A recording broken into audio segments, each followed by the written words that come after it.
Bonjour à tous, bienvenue sur la chaîne Hélios Guidance. Je vous propose d'aller explorer l'aspect sentimental pour votre mois de mai et tout début juin. Et on va faire ça d'une nouvelle manière. J'ai remanié un petit peu le tirage que je faisais habituellement.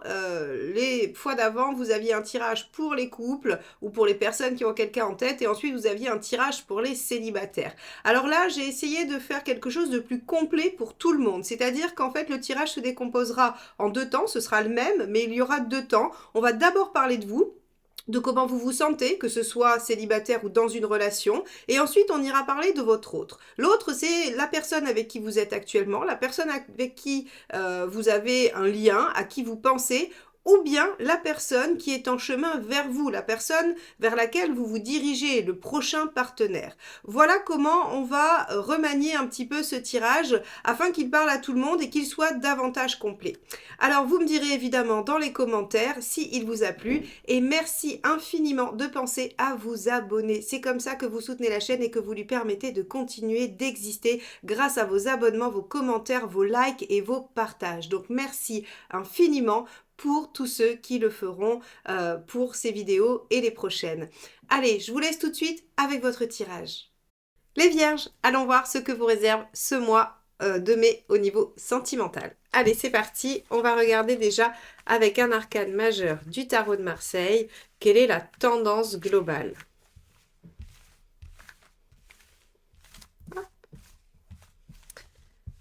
Alors...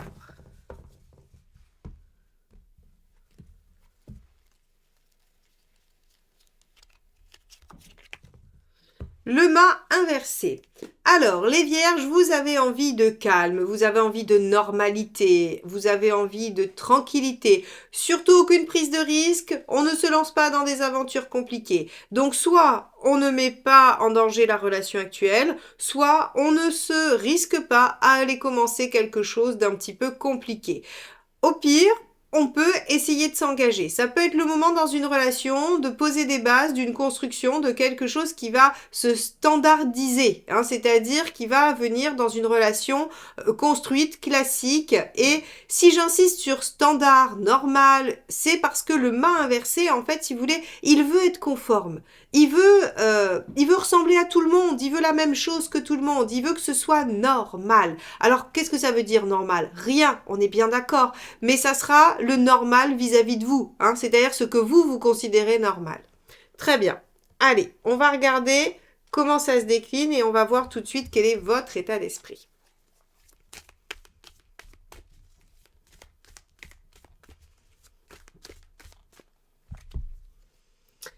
Et oui, regardez, 9 de coupe. Vous avez un rêve, un idéal. Et cet idéal, en fait, vous êtes dans cette démarche-là. Vous avez envie de le mettre en œuvre. Très bien. Ok, vous êtes en train d'imaginer la situation parfaite pour vous. Ok.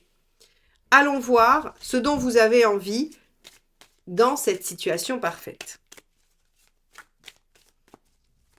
Donc un mois, vous allez être rêveur, je crois bien.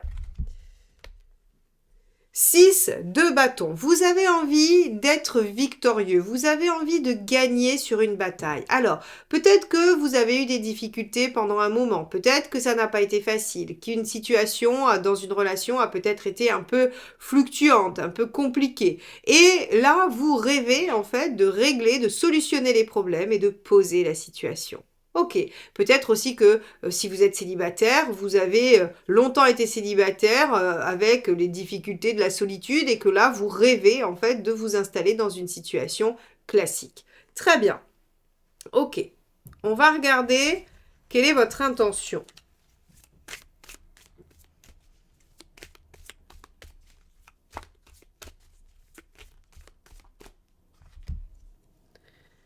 Page de denier. De tout mettre en œuvre pour déployer ce potentiel, de tout mettre en œuvre, de faire des efforts, d'utiliser vos ressources pour mettre en place votre objectif, pour que ça se concrétise. Denier, on est dans quelque chose qui va être normalement palpable. Donc ici, vous êtes en train de rêver à l'idéal, vous souhaitez dépasser les obstacles qui vous éloignent de cet idéal et vous comptez bien utiliser vos ressources pour mettre en œuvre cette situation qui sera pour vous une situation normale, ce que vous aspirez à mettre en œuvre dans votre vie. Allez, on va regarder ce qui bloque.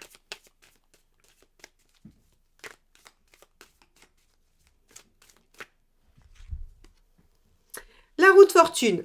Ok, alors avec la roue de fortune, ce sont les opportunités et le temps. C'est-à-dire que vous pourriez trouver que ça met du temps à se mettre en place et vous pourriez ne pas avoir l'opportunité ou en tout cas avoir du mal à trouver l'opportunité de mettre ça en place. Alors deux choses, soit vous êtes en relation et l'autre en face résiste et ne vous donne pas l'occasion de, ou alors vous êtes célibataire et bien que vous ayez cette volonté ferme et définitive en vous, eh bien vous ne rencontrez personne pour la mettre en œuvre. Donc ici, en fait, si vous voulez, on a une situation qui semble résister à votre volonté. Ok, bon, ça ne veut pas dire que ça va résister longtemps, hein. On va regarder ça. Déjà, quel est le conseil?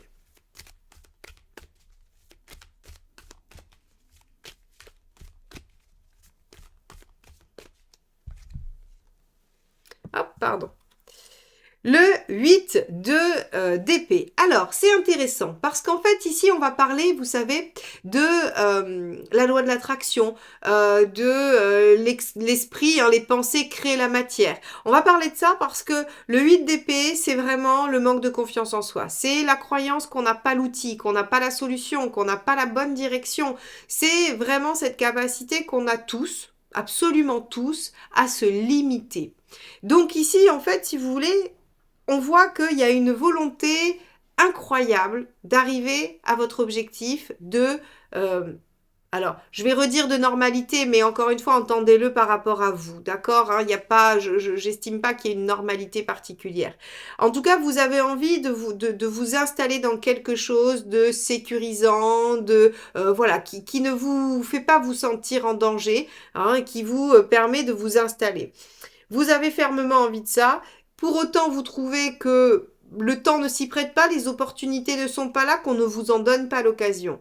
Eh bien ici, ce 8 d'épée, il vous dit, mais levez le voile sur vos propres limitations. En fait, vous voulez réaliser quelque chose d'absolument extraordinaire, 9 de coupe? Eh bien, allez-y. Et en fait, faites comme si tous les jours, cette chose-là existait et que c'était possible et accessible pour vous. Ne vous dites pas, j'aimerais ça, mais... Je voudrais réaliser ça, mais... En fait, à chaque fois que vous allez dire mais, vous allez être dans le 8 d'épée. Et donc, en fait, si vous dites je veux ça, et quelle est l'action qui pourrait m'en rapprocher le plus? Si par exemple, vous voulez rencontrer quelqu'un, on va partir sur ce plan-là, eh bien, quelle action va vous rapprocher le plus d'une rencontre? Est-ce que c'est vous inscrire sur un site? Est-ce que c'est sortir plus avec vos amis? Est-ce que c'est vous, que sais-je encore, vous inscrire au yoga, au pilates, à la danse, aux claquettes? Peu importe. En tout cas, quelle action va vous mener plus près de ça? Plutôt que ah oui, j'aimerais bien, mais je ne peux pas, je n'ai pas ceci ou je n'ai pas cela.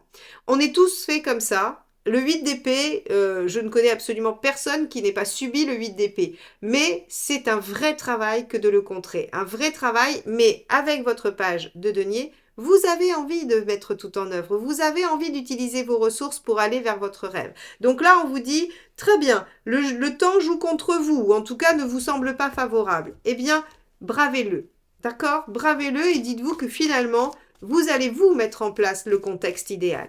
Si vous êtes en relation et que votre partenaire n'accède pas à vos demandes, qu'est-ce qui pourrait faire qu'il finira par accéder à vos demandes? Ça, on va le voir dans la deuxième partie du tirage. Quelle est la ressource? Quel est le facilitateur?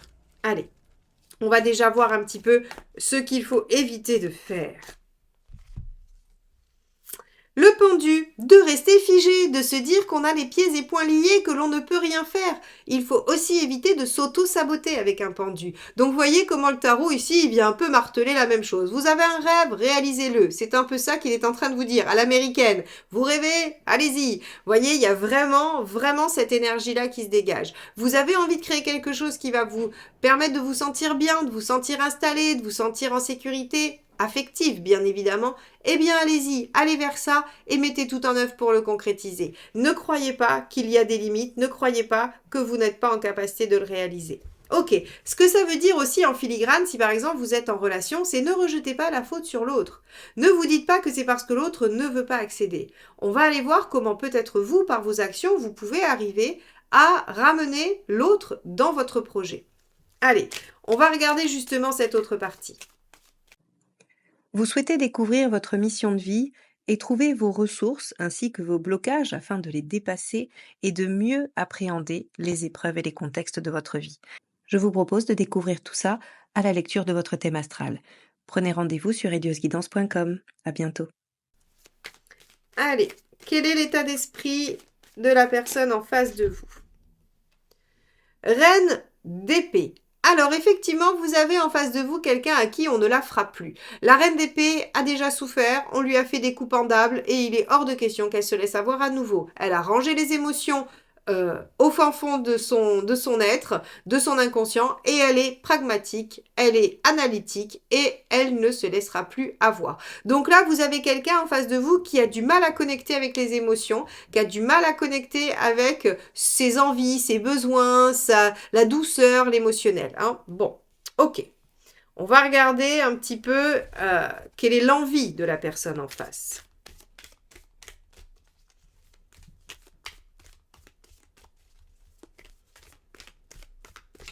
Hop là. Reine de bâton. Intéressant. La personne en face de vous, son seul souhait, finalement, ou en tout cas son souhait le plus intense, le plus fort, c'est que ses besoins soient comblés et respectés. Ça, déjà, c'est une clé. C'est-à-dire que si vous voulez amener l'autre à s'engager avec vous, si vous voulez amener l'autre à construire avec vous, eh bien, il va falloir passer inévitablement par la case « je comble ses besoins ». Alors, soit vous êtes en capacité de le faire et c'est OK pour vous, et dans ce cas-là, très bien, soit vous n'êtes pas en capacité de le faire et il faudra revoir les choses. Car en fait, si vous voulez, là, il n'est absolument pas question d'être dans le sacrifice. D'ailleurs, le pendu ici vous le dit, hein, ne soyez pas non plus dans le sacrifice. Ne soyez pas dans le blocage, ne soyez pas dans l'autosabotage, mais le sacrifice non plus. Donc, ici, on a quelqu'un qui, à mon avis, a été un peu abusé par les relations précédentes, où on s'est peut-être moqué un peu de votre partenaire, on a abusé, on est allé trop loin, votre partenaire s'est peut-être trop plié aux exigences de l'autre. Et là, en fait, si vous voulez, il y a une espèce de revers de la médaille qui fait qu'il part ou elle part dans l'autre versant. Donc, quelqu'un qui veut plus laisser avoir et qui veut absolument que ses besoins soient respectés. Ça, c'est primordial. Si vous ne le prenez pas en compte, la personne en face ne voudra pas construire avec vous. On va regarder son intention.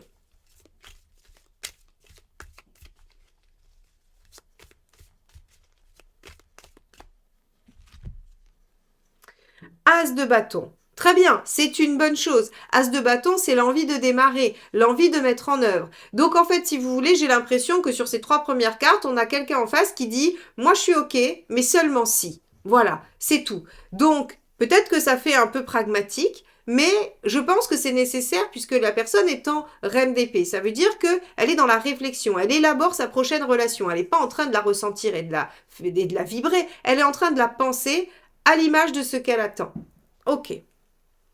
On va regarder ce qui bloque.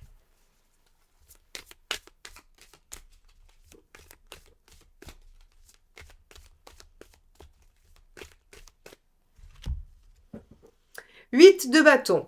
Ce qui bloque, c'est d'aller trop vite. 8 de bâton, c'est la rapidité, la vitesse, c'est le fait de trop d'informations, trop de choses d'un coup. On va vite, on essaye d'aller, de modifier et de changer des choses. C'est la, vous savez, la 8 de bâton, c'est la mineure de la maison Dieu. C'est-à-dire qu'elle a la même énergie en moins fort. Et la maison Dieu, c'est passé un peu en mode essorage dans la machine à laver. Donc là, en fait, si vous voulez, ce qui va bloquer votre partenaire, c'est quand c'est trop rapide. Alors si vous savez exactement où vous voulez aller et que vous voulez que ça se fasse vite, eh bien là, vous allez avoir en face de vous quelqu'un qui ne va pas accéder à vos demandes sur la rapidité d'exécution. Ce qui bloque, c'est l'empressement, la rapidité, trop. Et trop de dialogue aussi, trop d'informations.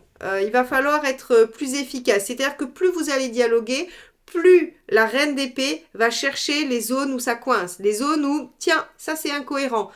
Parce que quand on parle beaucoup de soi, eh bien, en fait, vous allez mettre à jour vos propres incohérences. Encore une fois, tout le monde en a. Parfois, on veut changer, mais on a peur du changement. Parfois, on a envie d'aimer, mais on a peur d'être blessé. Vous voyez, on a tous, en fait, si vous voulez, des choses qui sont contradictoires. Et donc, en fait, là, en face, on a quelqu'un qui est un radar, qui cherche à savoir si en face, il y a une faille.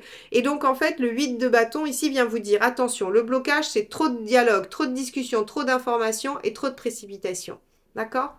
Bon, ça devient presque une stratégie militaire d'amener l'autre dans la relation, mais bon, écoutez les vierges, vous avez un mental très efficace, un intellect puissant qui va savoir gérer cette situation à la perfection. Allez, on va regarder les 2 cartes les plus intéressantes, la ressource qu'a la personne en face de vous et ensuite on ira voir le facilitateur pour la relation. Allez, la ressource. Le 3 d'épée, alors c'est la lucidité, la lucidité et le fait de ne pas, encore une fois, se laisser happer par l'émotionnel. Alors, en quoi c'est une ressource? Au moins, vous aurez quelqu'un de vrai en face de vous. Vous aurez quelqu'un qui ne vous baratinera pas. Ça a quand même un avantage non négligeable. La personne a été blessée, elle ne veut pas revivre ce qu'elle a vécu et elle ne veut pas le faire subir. Donc, même si c'est un peu froid, c'est un peu récalcitrant, ça a du mal à se mettre en œuvre, au moins c'est sincère, honnête. Ça, c'est déjà pas mal. Donc la ressource, c'est l'honnêteté. C'est-à-dire que si vous essayez, vous savez, des fois dans les relations, je parlais de ça cet après-midi avec quelqu'un, en fait, vous pouvez être amené à dire oh là là, je sais pas, aujourd'hui j'ai mauvaise mine, pour qu'on vous dise ah mais non, tu es très jolie, tu rayonnes. Vous savez, cette espèce de communication où on dit quelque chose parce qu'en fait on espère la réponse.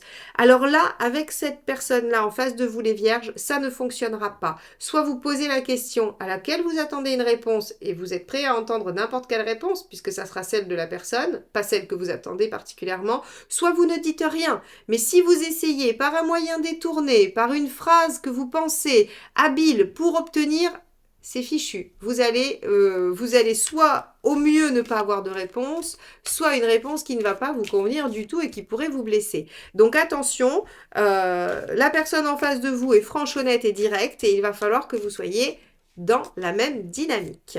Allez, on regarde le facilitateur.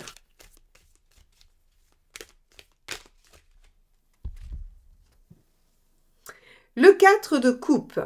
Ok. Le facilitateur, ça va être d'être au clair. Alors, je ne peux que le relier au 3 d'épée qui est juste avant. C'est d'avoir la lucidité de se dire, ok, tout n'est pas parfait. Tout n'est pas absolument exceptionnel. C'est-à-dire que tout n'est pas neuf de coupe avec cette personne. Mais il y a du potentiel. Mais il y a une bonne base. Mais il y a des choses qui ont l'air déjà bien sympathiques. Il y a un verre à moitié plein là. Alors oui, d'accord, bien sûr, il est encore à moitié vide. Mais reste à le remplir finalement. Donc ici, le facilitateur, ça va être de ne pas accabler l'autre de reproches ou de ne pas être trop exigeant avec l'autre. Ce qui va être facilitateur, c'est de reconnaître ce qui est positif, reconnaître ce qui va bien, ce qui va dans la bonne direction, peut-être à la vitesse de l'autre et pas à la vôtre, mais en tout cas, ça va être vraiment de focaliser sur le positif et d'être lucide quant au fait que de toute façon, une relation parfaite est peut-être impossible à obtenir, inexistante, je ne sais pas, je pose la question. Est-ce que quelqu'un a déjà eu une relation entièrement satisfaisante de A à Z, sans aucune ombre au tableau, jamais sur la durée? Je ne sais pas. En tout cas, ici, on a l'impression que vous avez envie de vous poser, vous avez envie de mettre quelque chose, de construire quelque chose de tranquille avec la personne de votre cœur, de vos pensées, ou la prochaine personne que vous allez rencontrer. Ça ne sera pas de tout repos parce que la personne en face de vous est un peu échaudée et n'a pas l'intention de se précipiter, mais par contre, elle sera franche, sincère, directe, et vous saurez exactement à quoi vous en tenir. Voilà pour vous les vierges. J'espère que ce tirage vous aidera à traverser ce mois de mai, qu'il sera utile pour slalomer justement au travers de peut-être de ces difficultés relationnelles. En tout cas, n'hésitez pas à le liker, le commenter, le partager si vous l'avez aimé et surtout abonnez-vous, c'est comme ça que vous m'aidez à faire vivre la chaîne et à poursuivre. Merci infiniment à vous tous, très beau mois de mai et à très vite. Bye bye.